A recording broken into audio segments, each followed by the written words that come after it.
cette question de la mission commune homme-femme est une question de crédibilité de l'Évangile aujourd'hui, pas parce qu'on est sur la question d'égalité des droits, mais parce que l'Église, il faut qu'elle soit crédible dans sa façon de venir en aide dans les questions que les gens se posent aujourd'hui. Or, les rapports hommes-femmes ont beaucoup changé en 50 ans.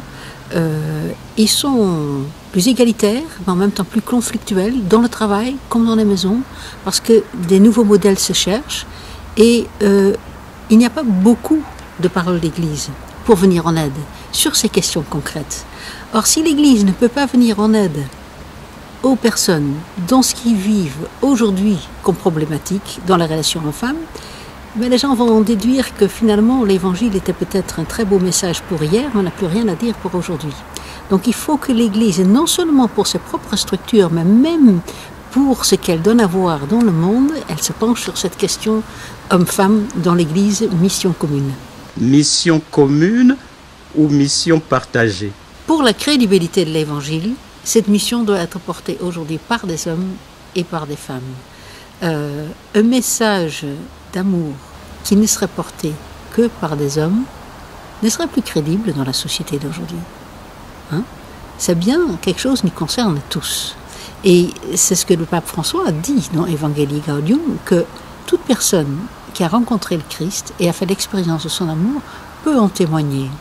Donc, le changement est plutôt de ce côté-là. Cet amour, chacun peut en témoigner. On n'en témoigne peut-être pas de la même façon, peut-être des différences, mais ça appartient à nous tous.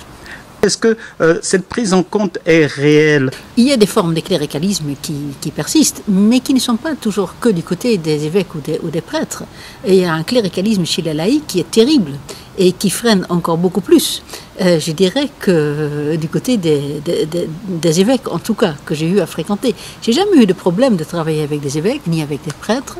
Je me suis toujours sentie très libre dans l'institution. J'ai toujours pu dire, en tout cas à l'intérieur, ce que je pensais. J'ai toujours été écoutée. Ça ne veut pas dire qu'on était toujours d'accord avec moi, mais moi, je n'étais pas non plus toujours d'accord avec les autres. Ça fait partie des discussions normales qu'on a dans un groupe de travail.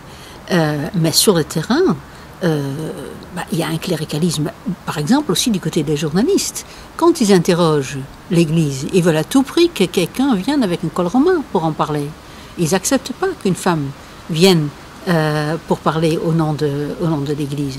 Et puis les fidèles sur le terrain, en fait, il y a une certaine vénération encore de la figure du prêtre. Et avec tout le respect que j'ai pour les prêtres, si on veut que ça évolue, il faut que ça évolue dans les mentalités aussi bien des laïcs que des personnes, que des ministères consacrés.